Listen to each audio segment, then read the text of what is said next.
ഇതുപോലൊരു സുന്ദരിയുണ്ടോ, ഋതുഭാഷിണി ഭൂമിയിലുണ്ടോ?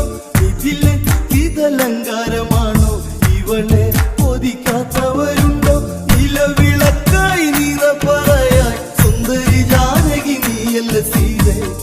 കല്യാണം കല്യാണം അന്തപുരത്തിലെന്നാകാതം, ഇതിലാപുരി കാണാൻ കൊതിച്ചൊരു സീതാ കല്യാണം. പൂവാടിയിൽ പൂക്കളിറുത്തു, പൂപ്പോൽ പൊന്മുത്തു ചിരിച്ചു, ഊർമിള കളിയാക്കി പറഞ്ഞു